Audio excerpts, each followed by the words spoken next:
Hello students, good morning to all of you.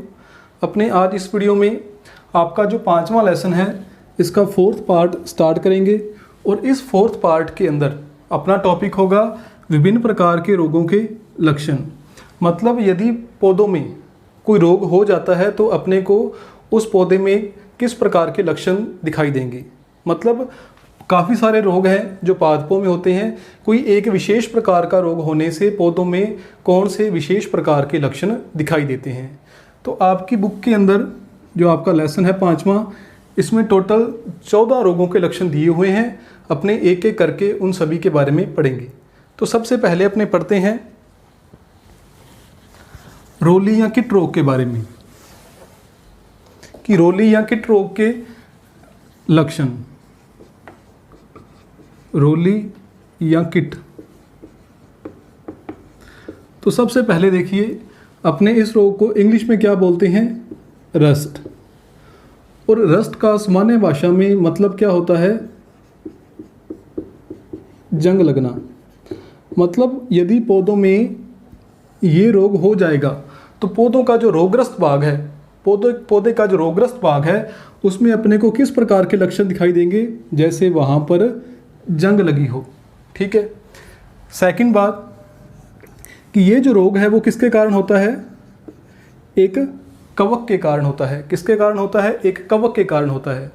यहाँ पर आपने 2 पॉइंट याद रखने हैं कि वो कवक किस गण का होता है। तो उसका गण है, जो कवक है वो कौन से गण के अंदर आते हैं, यूरेडिनेल्स।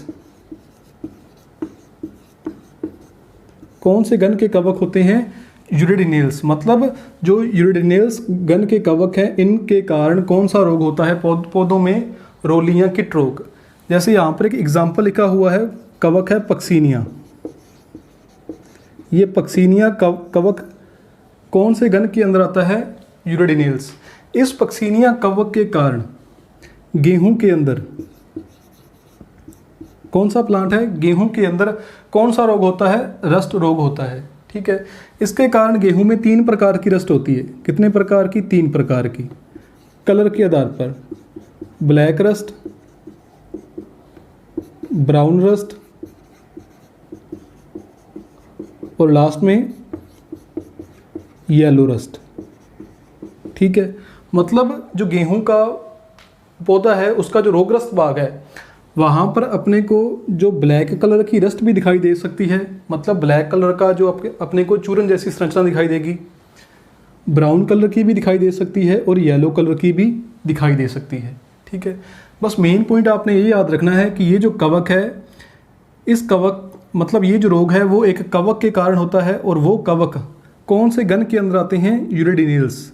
एग्जाम्पल आपने याद रखना है पक्सीनिया। और जो गेहूं की जो ब्लैक रस्ट होती है, ब्राउन रस्ट होती है, येलो रस्ट होती है, ये किसके एग्जाम्पल हैं, रोली या किट रोग के। ठीक है। तो ये इसमें आपने याद रखना है। तो ये तो था फर्स्ट रोग। सेकंड है आपका इसमें सुमट, जिसे अपने हिंदी में कहते हैं कंड या कंडवा।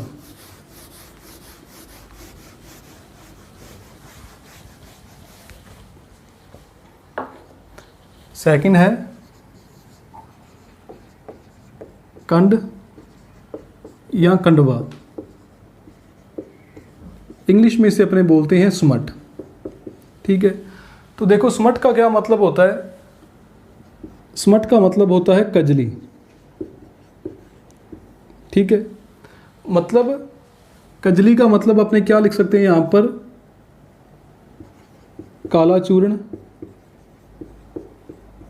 ठीक है। कजली का मतलब यहाँ पर अपने क्या लिख सकते हैं, काला चूर्ण या कोयले जैसा चूर्ण। मतलब जो पौधे का रोगग्रस्त भाग होगा उस रोगग्रस्त भाग पर अपने को कैसी संरचना दिखाई देगी, जो काले रंग का चूर्ण है वो अपने को दिखाई देगा। ज़्यादातर इस रोग के कारण जो पौधे का पुष्पक्रम होता है, पुष्पक्रम होता है वो क्या होता है, रोगग्रस्त होता है। जो पौधे का पुष्पक्रम होता है वहाँ पर अपने को ब्लैक कलर का जो पाउडर लाइक स्ट्रक्चर है, जो चूर्ण है वो दिखाई देता है। ये रोग भी किसके कारण होता है, एक कवक के कारण होता है। फिर अपने पढ़ेंगे कि वो कवक किस गण के अंदर आता है। तो ये कवक है, इसका गण कौन सा है, अस्टीलेजिनेल्स। कौन से गण के अंदर आता है, अस्टिलेजिनेल्स। ठीक है, और यहाँ पर आपने एक उदाहरण याद रखना है कवक का, कि इस गण के अंदर काफ़ी सारे कवक आते हैं, उनमें से एक कवक आपने याद रखना है जो इसी के जैसा ही है, अस्टिलैगो। कौन सा कवक है? अस्टिलैगो। अस्टिलिजिनेस जो गण है इसके अंदर कौन सा कवक है? एक अस्टिलैगो। और इस कवक के कारण कौन सी बीमारी होती है पौधों में? कंड या कंडवा। यहाँ पर एक रोग का आप नाम याद रख सकते हो जो गेहूं का अनावर्त कंड है। रोग का उदाहरण है गेहूं का अनावर्त कंड। ठीक है, ये जो रोग है गेहूं का अनावर्त कंड, ये किसके कारण होता है? अस्टिलैगो। अस्टिलैगो क्या है? एक कवक है, और ये कौन से गण के अंदर आता है? अस्टिलेजिनेल्स। ठीक है, और इसमें क्या होता है कि जो पौधे का पुष्पक्रम होता है उस पुष्पक्रम पर जो काले चूर्ण जैसी अपने को संरचना दिखाई देती है। तो ये दो डिजीज़ होगी प्लांट के अंदर। नेक्स्ट अपने पढ़ते हैं तीसरी डिजीज़ के बारे में। तीसरी डिजीज़ है मृदुरोमिल आसिता। तीसरी डिजीज़ है मृदुरोमिल आसिता।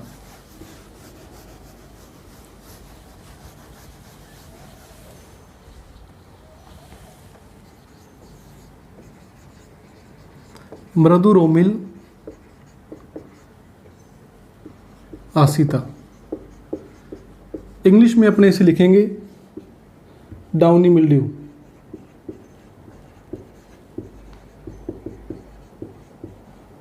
ठीक है, डाउनी मिल्ड्यू। देखो इसमें क्या होता है कि जो पौधे का रोगग्रस्त भाग है, उस रोगग्रस्त पौधे की जो पत्तियां होती हैं, कि मान लो ये पत्ती है, ये पत्ती की ऊपरी सतह, फॉर एग्जांपल ये मान लो एक पत्ती है, ये पत्ती की ऊपरी सतह है और ये पत्ती की निचली सतह है। तो ये क्या है? Downy mildew. मतलब पौधे की जो निचली सतह होगी वहाँ पर आपको जो आपका सफ़ेद कॉटन जैसी या सफ़ेद रुई जैसी आप याद रख सकते हो। ठीक है, कि जो पौधे की जो रोगग्रस्त पत्तियाँ होती हैं, उन पत्तियों की जो निचली सतह पर अपने को जो सफ़ेद रुई जैसी संरचना दिखाई देती है। मतलब वो एक क्या होता है कि वो एक कवक ही होता है, और वो कवक किस कलर का होता है? सफ़ेद। ठीक है, तो मेन आपने याद रखना है कि जो रोगग्रस्त पत्ती होगी उस पत्ती की निचली सतह पर अपने को इस रोग के लक्षण दिखाई देंगे। और जो रोग के लक्षण होंगे वो कैसे होंगे? जैसे वहाँ पर सफ़ेद क्या होती है? रुई होती है। और ये जो कवक है, ये जो रोग है मृदुरोमिल आसिता, ये भी किसके कारण होता है? एक कवक के कारण होता है। ठीक है, किसके कारण होता है? एक कवक के कारण होता है। और वो कवक किस प्रकार का है? अविकल्पी परजीवी। वो कवक किस प्रकार का है? अविकल्पी परजीवी। और वो कवक किस गण के अंदर आता है? तो उस कवक का गण होता है प्रेनोस्पोरेल्स। गण क्या है? प्रेनोस्पोरेल्स।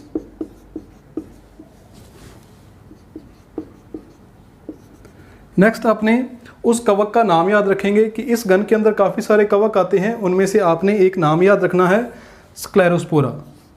उदाहरण है स्क्लेरोस्पोरा।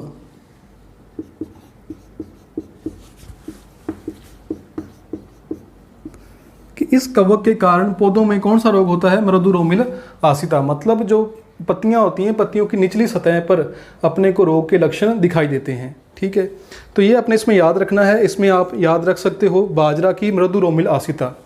किसकी? बाजरा की मृदुरोमिल आसिता।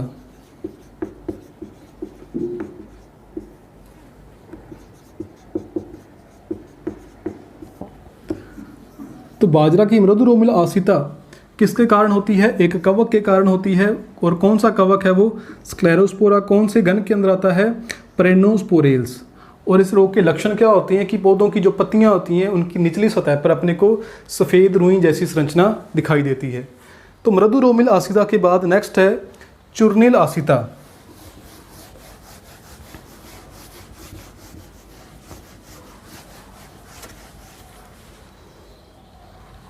फोर्थ है इसमें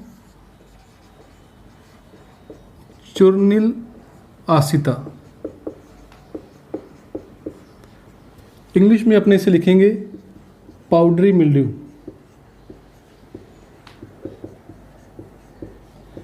अब इस रोग के लक्षण अपने को कहाँ पर दिखाई देते हैं? पत्ती की ऊपरी सतह पर।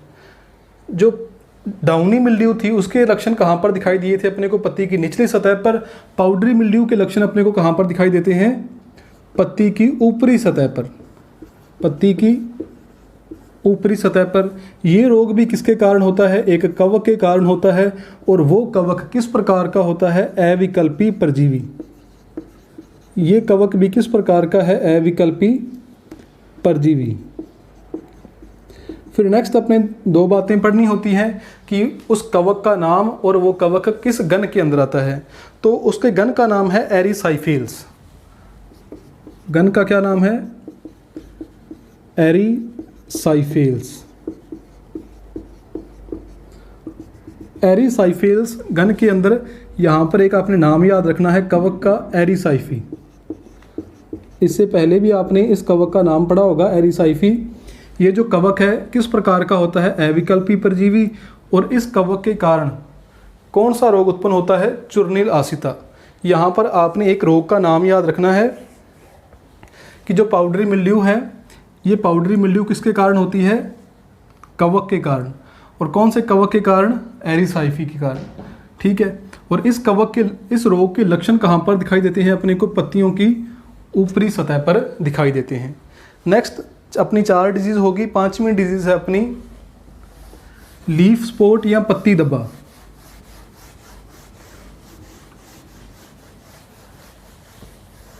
लीफ स्पॉट या पत्ती धब्बा।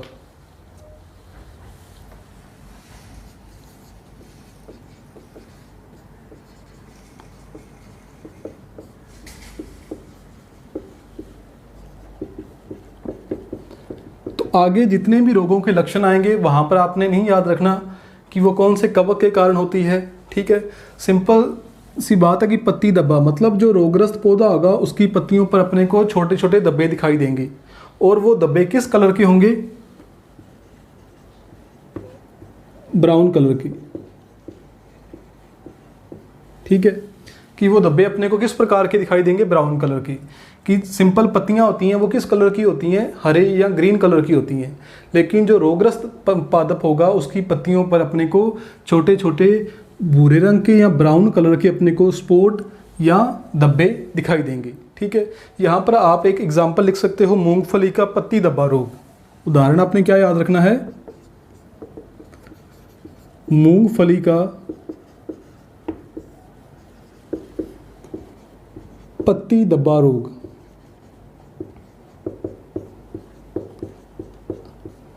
तो आपको पता होगा कि जो मूंगफली का रोगग्रस्त पौधा होता है उसकी पत्तियों पर धब्बे बन जाते हैं। और वो धब्बे किस कलर के होते हैं? ब्राउन कलर के या भूरे रंग के।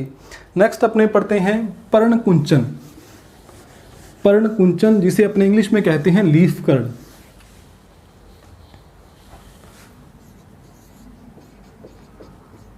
पर्णकुंचन, लीफ कर्ल।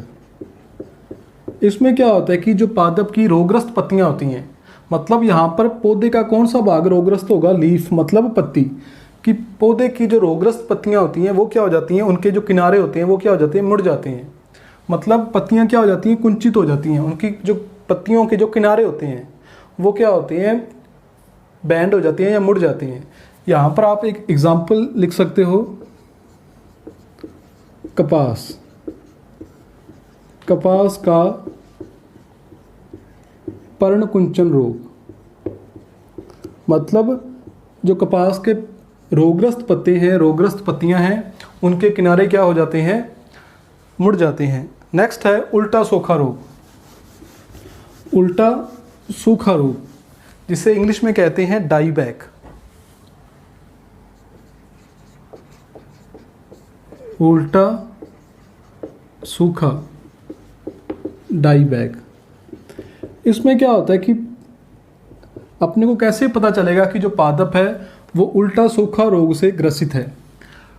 मतलब पौधा ऊपर से नीचे की ओर सूखना स्टार्ट हो जाता है। नॉर्मली क्या होता है कि पादप नीचे से ऊपर की ओर सूखता है, लेकिन इस बीमारी में क्या होता है? डाईबैक के अंदर या उल्टा सूखा। उल्टा का मतलब विपरीत, मतलब ऊपर से नीचे की ओर सूखना शुरू हो जाता है।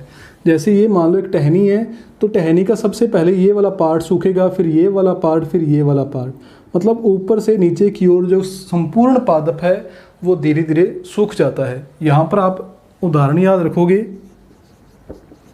नींबू का। नींबू का उल्टा सूखा रोग, आपने नींबू के अंदर देखा होगा कि नींबू की जो टहनियाँ होती हैं वो ऊपर से नीचे की ओर सूखनी शुरू हो जाती हैं, तो वो कौन सा रोग होता है? उल्टा सूखा रोग। नेक्स्ट है इसमें 7वां अंगमारी। अंगमारी या जुलसा।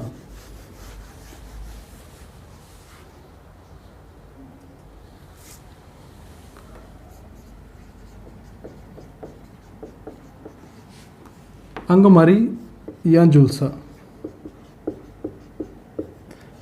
इंग्लिश में से अपने कहते हैं ब्लाइट डिजीज।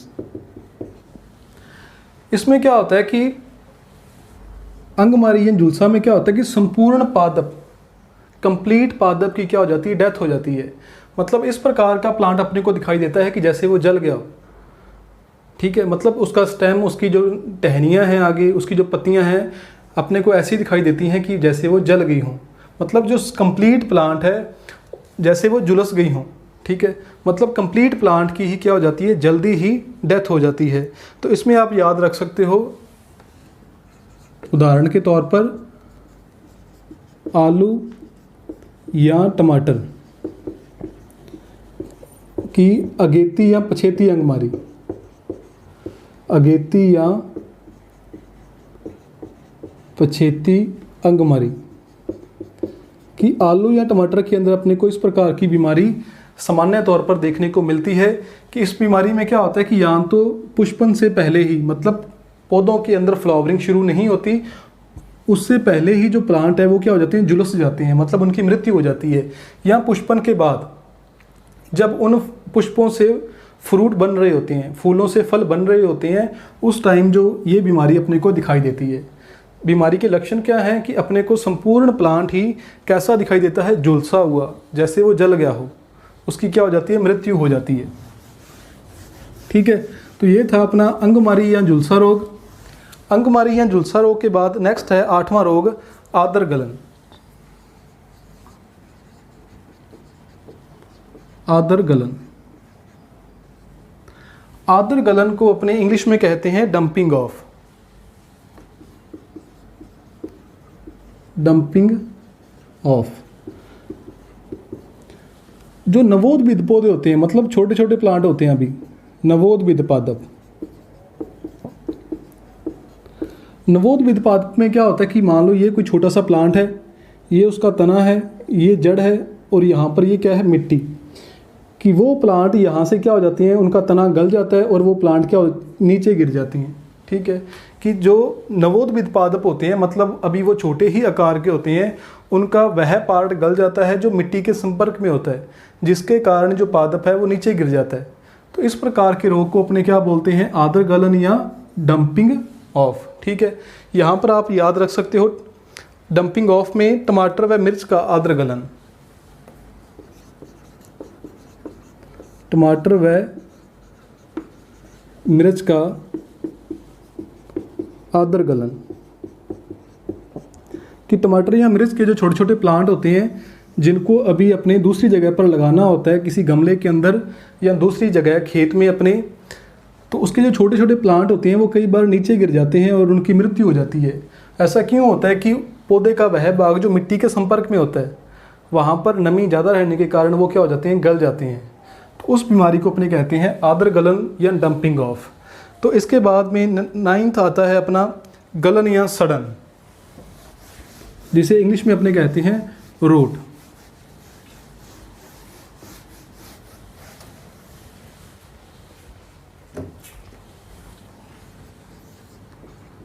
गलन या सड़न इंग्लिश में से अपने कहते हैं रोट। ये जो बीमारी है पौधों में, ये कवक के कारण भी हो सकती है, ये जीवाणु के कारण भी हो सकती है। ठीक है, इस रोग में क्या होता है कि पौधे का कोई भी भाग जड़ भी हो सकता है, तना भी हो सकता है, फल भी हो सकता है। ठीक है, जड़, तना या फल कोई भी भाग वो क्या हो जाता है, नष्ट हो जाता है कंप्लीट ही, कि उसके जड़, तना या फल के जो कोमल उत्तक होती हैं, जो उसके सॉफ्ट टिश्यू होते हैं, वो क्या हो जाते हैं, नष्ट हो जाते हैं, जिसके कारण धीरे धीरे वो सारे का सारा पार्ट ही क्या हो जाता है, नष्ट हो जाता है। यदि ये बीमारी जड़ के अंदर है तो उसे अपने क्या बोलेंगे, रूट रोट। यदि ये बीमारी तने के अंदर है तो उसे अपने क्या बोलेंगे, स्टेम रोट। यदि ये रोग फल के अंदर है तो उसे अपने क्या बोलेंगे, फ्रूट रोट। ठीक है, इस रोग में होता क्या है कि कवक के कारण या जीवाणु के कारण जो रोगग्रस्त भाग होता है उसके जो कोमल उत्तक होती हैं वो नष्ट हो जाते हैं। ठीक है, तो रोगग्रस्त पादप यहाँ पर जड़ भी हो सकती है, भाग तना भी हो सकता है, रोगग्रस्त भाग यहाँ पर फल भी हो सकता है। तो गलन या सड़न के बाद नेक्स्ट है मलानी, जिसे अपने इंग्लिश में कहते हैं विल्ट या विल्टिंग।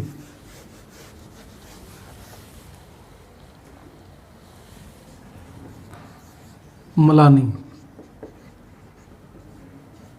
विल्ट, इसमें क्या होता है कि जो रोगग्रस्त पादप होता है, रोगग्रस्त पादप की जो जड़ें होती हैं वो जड़ें ही क्या हो जाती हैं, खराब हो जाती हैं। अब जड़ों का क्या काम होता है, वो जल अवशोषित करती हैं। क्या करती हैं, जल अवशोषित करती हैं। तो जब पादप की जड़ें ही खराब हो जाएंगी तो वो जल का अवशोषण क्या कर देगा, बंद कर देगा। तो यदि पादप जल का अवशोषण नहीं करेगा तो ऊपर पत्तियों तक जल नहीं पहुंचेगा। जल की कमी होने के कारण संपूर्ण पादप की क्या हो जाएगी, मृत्यु हो जाएगी। ठीक है, क्या होता है कि ये जो रोग है मलानी या विल्ट, इस रोग में क्या होता है कि जो रोगग्रस्त पादप होता है उसकी जड़ें खराब हो जाती हैं। जड़ों के अंदर जो जाइलम पाया जाता है वो क्या हो जाता है, खराब हो जाता है। तो जाइलम जल को ऊपर की ओर लेके जाता है। तो जब जाइलम ही खराब हो जाएगा तो जो जल है वो ऊपर की ओर नहीं पहुंचेगा। तो जब जल पत्तियों तक नहीं पहुंचेगा तो धीरे धीरे सारे प्लांट की क्या हो जाएगी, मृत्यु हो जाएगी। अपने देखते हैं कई बार कि जो अपना कपास की फसल होती है, कि मान लो ये अपना खेत है, इस खेत में कपास के प्लांट लगे हुए हैं, यहाँ पर लगभग सभी पौधे क्या होते हैं, स्वस्थ होते हैं। लेकिन कुछ प्लांट क्या हो जाते हैं, कंप्लीट ही उन पौधों की क्या हो जाती है, मृत्यु हो जाती है। ठीक है, कि किसी भी प्रकार की कोई बीमारी नहीं होती, लेकिन कुछ ही दिनों में, कुछ दिनों के अंदर ही वो कंप्लीट सारा प्लांट ही क्या हो जाता है, मर जाता है। क्यों मर जाता है, क्योंकि उसमें क्या आ जाती है, मलानी या विल्ट। उसमें जड़ें खराब हो जाती हैं, वो जल का अवशोषण नहीं कर पाता, उसमें जल ऊपर तक नहीं पहुंच पाता, जिसके कारण सारा पौधा सूख जाता है और उसकी मृत्यु हो जाती है। तो इसमें आपने बीमारी कौन सी याद रखनी है, कपास का मलानी रोग। कपास का मलानी रोग। ठीक है, तो ये 10वीं डिजीज थी अपनी मलानी। नेक्स्ट है मोजेक।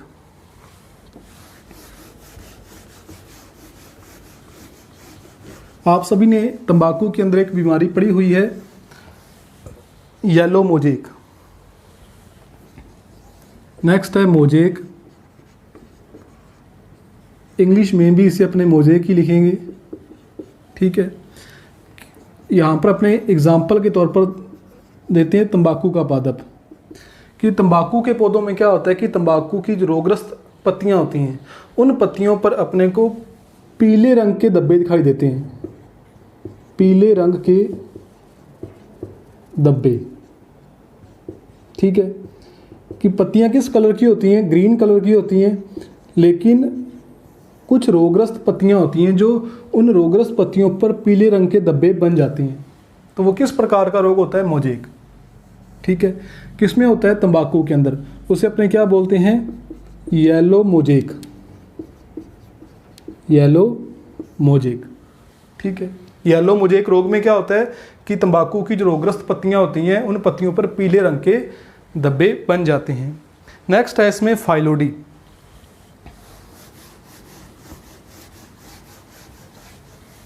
नेक्स्ट है इसमें फाइलोडी।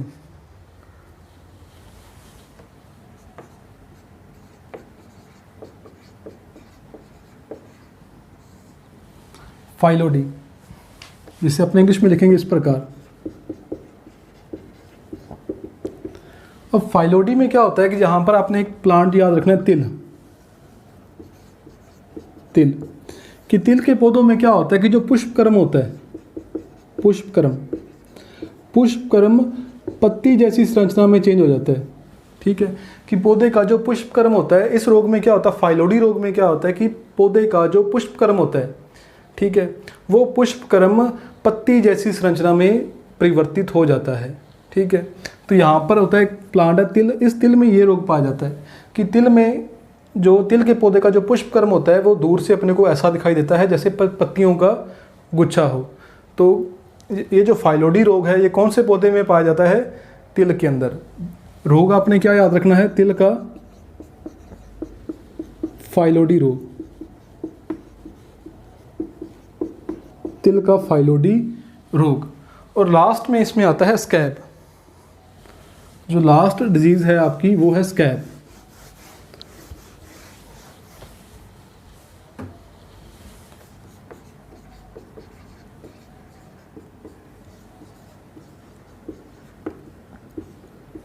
स्कैब में क्या होता है कि जो पौधे का जो रोगग्रस्त भाग होता है, उस रोगग्रस्त भाग अपने को वो खुरदरा हो जाता है, वो खुरदरा या दानेदार। कि पौधे का जो रोगग्रस्त भाग होता है वो किस प्रकार का हो जाता है, खुरदरा हो जाता है या दानेदार हो जाता है। यहाँ पर आपने उदाहरण याद रखना है रोग का, सेब का स्कैब रोग। ठीक है, कि सेब में क्या होता है कि उसका जो रोगग्रस्त भाग है वो कई बार क्या हो जाता है, खुरदरा हो जाता है या दानेदार हो जाता है।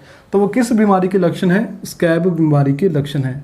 तो इस प्रकार अपने आज 14 प्रकार के जो रोग हैं इनके लक्षण पड़े हैं। ठीक है, तो यदि आपको इनमें से कोई भी डाउट हो तो आप कमेंट बॉक्स में कमेंट करके पूछ सकते हो। Thank you.